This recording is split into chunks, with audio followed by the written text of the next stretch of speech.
girls, let's go. Good girls.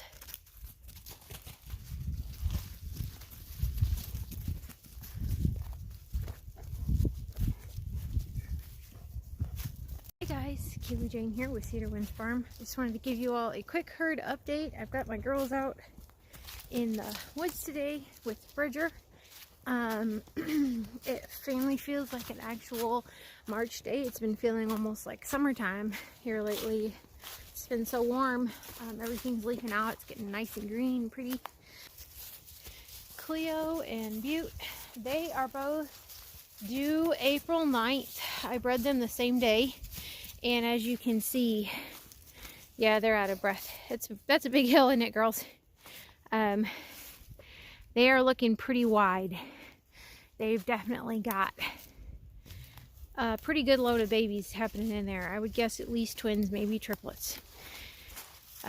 So they've got a little over a month left to go for where they have their babies. Yeah, and then Sunday, I'm still milking her. She's giving me a pretty consistent ½ gallon a day on once a day milking, so I'm really happy with that. And then Gracie and Jolene are just babies, goofing around doing baby stuff. And then I've got Bridger, and he is just, you are so good, Bridgie. Yeah, he's just doing so well. I'm really, really pleased with him.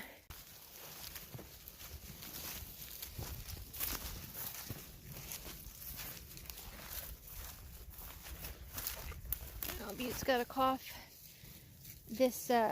It rained last night and the pen is just sloppy and gross, and so I figured they probably all needed to get out and get some exercise. So I'm just gonna bring them out here for maybe an hour or so, and then it's gonna be getting dark here pretty soon, so I'm gonna take them home. But figured a little fresh air and some green stuff would do them all some good. I feel like Bridger's almost to the point where I can stick him out here full time with these girls, because he's just been really good with them. And when he is a little too rambunctious or a little too energetic, usually either Sunday or Butte will step up. Yeah, I'm talking about you. Will step up and run interference on him. So they'll just like get in a space, put their heads down and be like, all right, you better back down now, dog, if you know what's good for you. And he listens, he respects them, and he settles down when they tell him to. So, and they're usually pretty fair with him.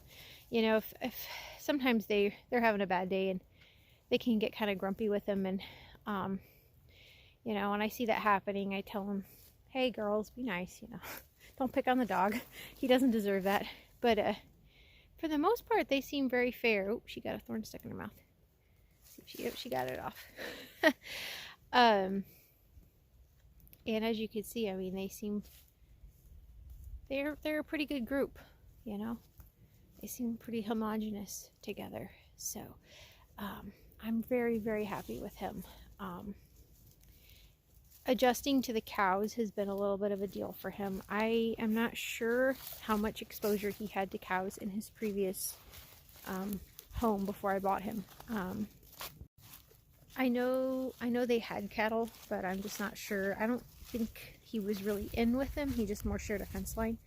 And so it's been kind of challenging to figure out how to navigate the cows with Bridger, because he likes to play with them. And he sort of deliberately antagonizes them, which is very easy to do because we have some mama cows with some fairly young calves, and they don't like dogs anyway, and they especially don't like dogs hanging out with their calves. So he gets up in their space and they like shush him away, and he runs, and then he comes right back and gets in their space again. And I kept watching this, expecting him to, you know, get the picture and be like, oh, they don't want me around, I should not get in their space. And I finally realized, no, I think this is a game for him. Like, this is an excuse to run around and be goofy. And because he's so fast, he can get out of the way. So they don't usually make contact with him. I think one good solid kick, well, it could kill the dog. But you probably would teach him a lesson if he survived it. So yeah, navigating that has been interesting. I've just been kind of running interference on that, telling him to quit it when he's being crazy, and when he just won't back down, I just separate him from the cows. What do you think, Bridger? Are you going to be good? He's shedding. I've got I can just pull tufts of hair out of this dog. Yes, you have a lot of hair. He's definitely blowing his winter coat. That's for sure. And he's I mean, this dog is huge. He's huge, and he's not even full grown. I mean, I knew these were going to be big dogs. You know, you look at livestock running dogs, you're like, that's a big dog. But somehow, look at that. You just a Swedish belly, aren't you? Oh yes. Somehow, the scale is just not. You don't really comprehend it until you've got this dog sitting next to you, and you're like, this is a massive animal. But man, he's legitimately just a gentle dog. Even when he's being naughty, he's not really, there's no maliciousness in him. I have not seen him be malicious at all. He's so good. I really, really love this dog. I think he's going to be an amazing asset. And I'm already thinking about when to get my next one, which probably won't be for several years, but I'm really loving this dog. He's awesome.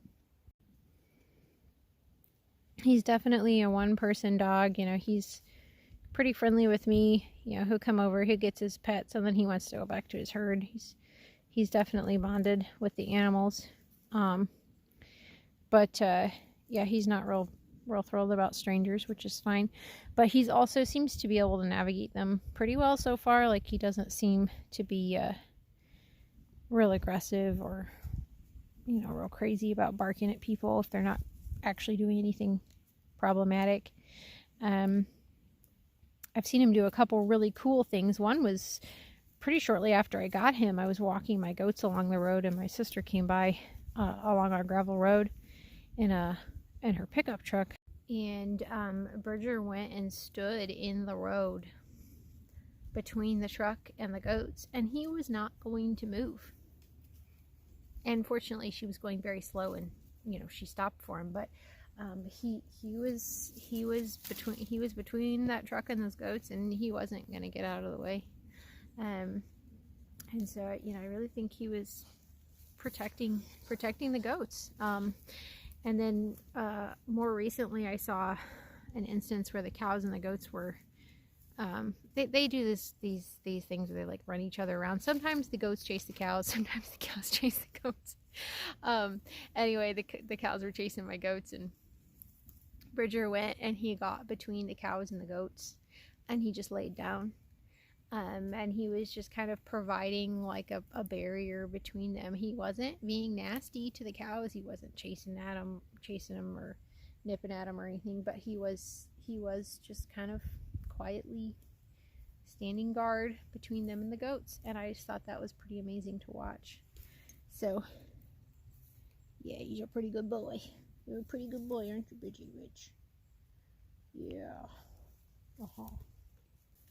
So yeah, that's pretty much all the news for here. I'm just enjoying the dog and enjoying some springtime, nice warmer days, and green stuff coming up, which is exciting, and getting ready for some kids to hit the ground in about a month. Both of these does are bred to my French Alpine buck Flint. And I have worked on getting my my registerable goats registered this past year. So Cleo is an American Nubian, and so her kids will be available as registered experimentals. Butte is not registered, so her kids will just be goats. But they're going to be really amazing. I may keep a doeling out of her. We'll just have to see.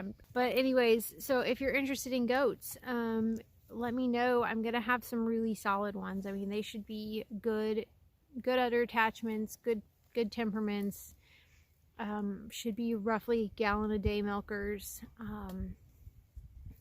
You know, Butte's an amazingly good easy keeper. She has stayed fat all winter long on very little input, so you know, she's gonna have some really, I think, some probably really good easy keeper, low maintenance type kids.